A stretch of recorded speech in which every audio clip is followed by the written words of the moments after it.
In this episode, we're going to take privacy risk out of the realm of vague worry and turn it into a disciplined habit, identifying and assessing privacy threats and vulnerabilities in a way that is repeatable, explainable, and consistent across projects. A threat is something that could cause harm by acting on personal information, such as an attacker, a careless employee, a flawed process, or even a well-meaning design that leads to unfair outcomes. A vulnerability is a weakness that makes the threat more likely to succeed, such as excessive access, unclear procedures, weak monitoring, or keeping data far longer than necessary.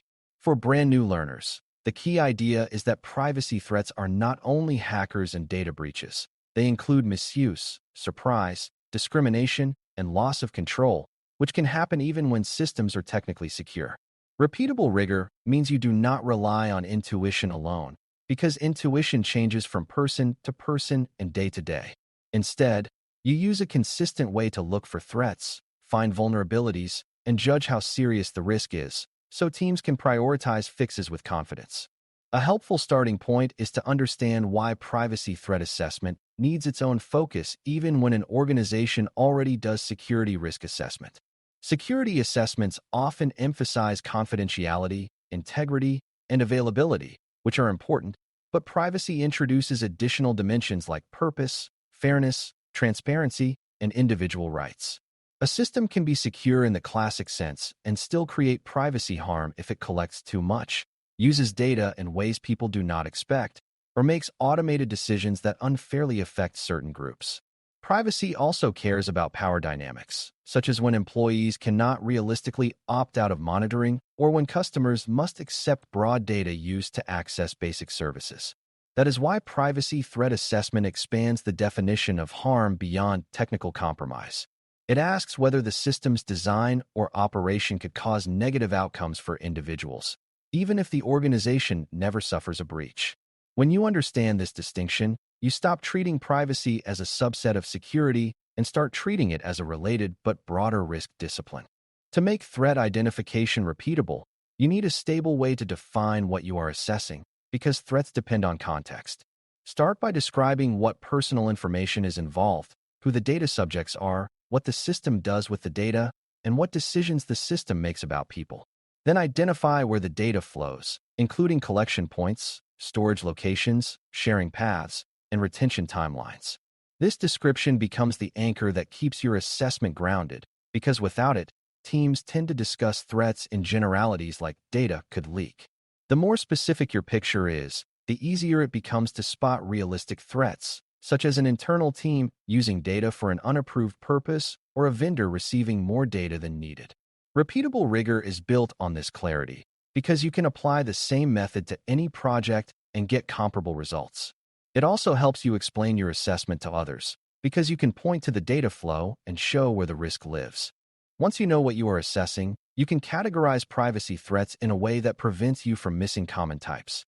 One category is unauthorized access and disclosure, which includes external attackers and also insiders who access data without a valid need. Another category is unauthorized use, where data is used for purposes that were not defined, not communicated, or not consented to when that matters. Another category is excessive collection and retention, where the organization collects more than necessary or keeps it longer than justified, increasing the chance of harm over time. Another category is inappropriate sharing, such as sending data to vendors, partners, or other internal teams without proper safeguards and accountability.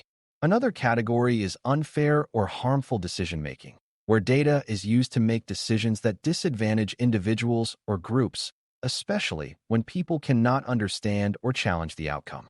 A final category is loss of trust through surprise, where the organization technically follows rules, but people feel misled because the experience did not match reasonable expectations.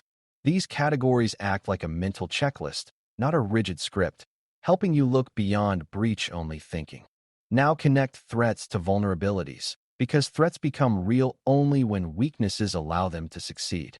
Excessive access is a common vulnerability, where too many people can view or export personal information because permissions were granted broadly.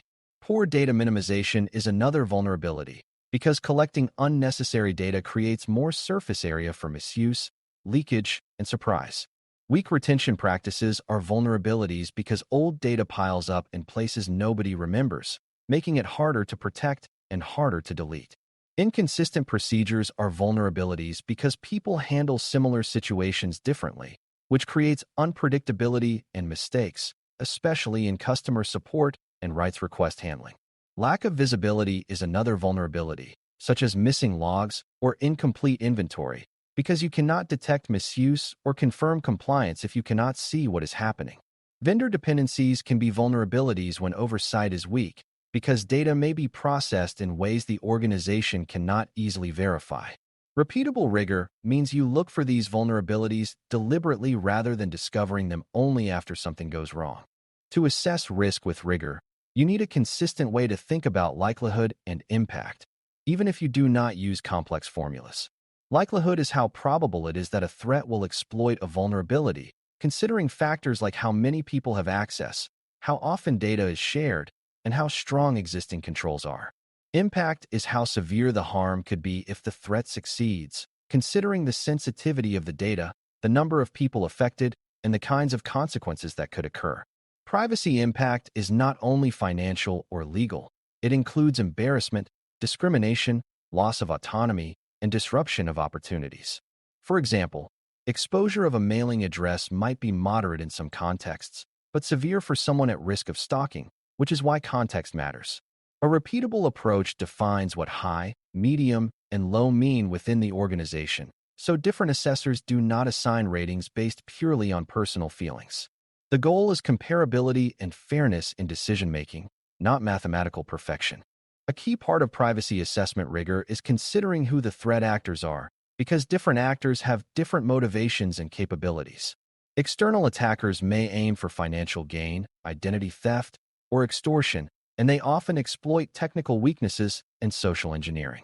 Internal employees may misuse access out of curiosity, convenience, or malice, and they may be able to bypass safeguards because they already have credentials. Vendors can create risk through weak controls, subcontracting, or using data beyond what was intended, even without malicious intent. Even automated systems can be considered threat sources in a privacy sense when they produce biased outcomes or reveal sensitive patterns through inference. Recognizing these actors helps you choose appropriate controls, because a control that stops external attackers may not prevent internal misuse, and a contract clause may not prevent a poorly designed data flow. Repeatable rigor means you consider each actor type systematically rather than focusing only on the most dramatic one. Another way privacy threats are missed is by ignoring the life cycle, because vulnerabilities often show up in the spaces between stages. Collection vulnerabilities include unclear notices, default settings that encourage oversharing, and forms that gather extra data just because the field exists. Use vulnerabilities include vague purpose definitions that allow function creep and internal sharing that spreads data beyond the original context. Storage vulnerabilities include mixing sensitive data with general data, weak access controls, and storing personal information in logs and analytics without realizing it. Sharing vulnerabilities include insufficient vendor oversight, exporting data for ad hoc analysis, and transferring data between teams without a clear record of why and how. Retention and deletion vulnerabilities include missing triggers for deletion, data and backups that never expires, and orphan datasets that remain accessible to large groups. A rigorous assessment checks each life cycle stage and asks what could go wrong at that stage, because threats exploit the weakest stage, not the best protected one. Privacy threats also include inference and linkage, which are especially important for beginners to understand because they reveal why even seemingly harmless data can be risky. Inference happens when someone can guess sensitive details from patterns, such as inferring health conditions from purchases or inferring location habits from app usage. Linkage happens when datasets are combined, intentionally or accidentally, allowing identification or deeper profiling. A system might not store a person's name in one dataset, but if it stores a stable identifier and detailed behavior, that dataset can still become highly identifying when linked with another source. Vulnerabilities that enable inference include collecting high-precision data, keeping data for long periods, and allowing broad internal access for analytics without clear boundaries. A rigorous assessment asks not only what data is stored, but what can be learned from it when combined with other data.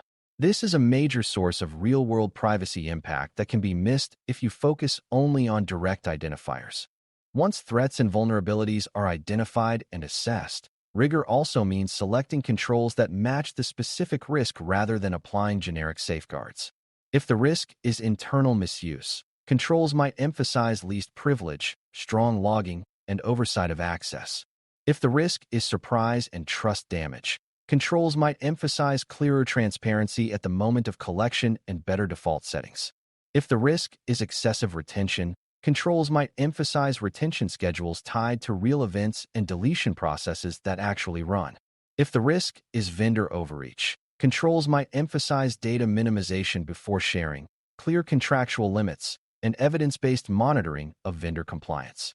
Operational controls matter as much as technical controls because many privacy failures are process failures, such as mishandled rights requests or inconsistent identity verification.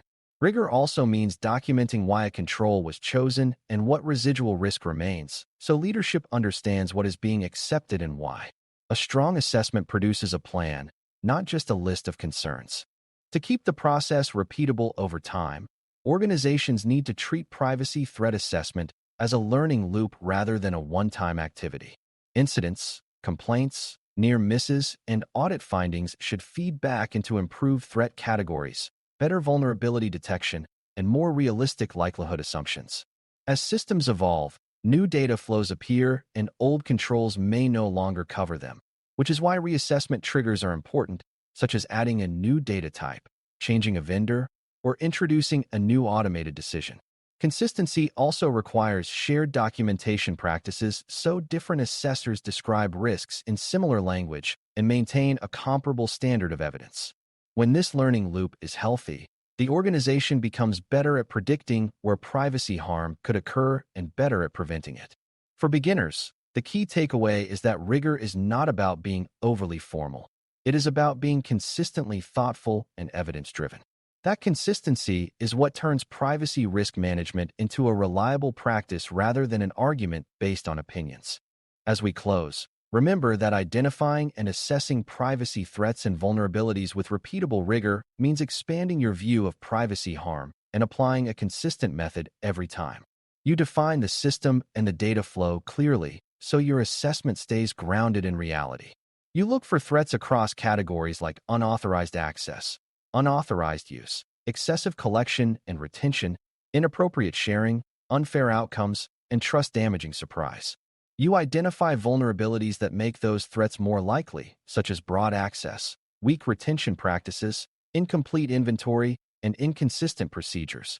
You assess likelihood and impact using shared definitions so different people reach comparable conclusions, and you choose controls that directly reduce the specific risks you found. Task 8 matters because it trains you to see privacy risk as a structured discipline, where consistency and clarity protect both individuals and the organization. When you apply this rigor, privacy becomes something you can manage and improve over time, rather than something you hope will be fine. Thanks for listening. For more audio courses, daily newsletters, and more, please visit BareMetalCyber.com.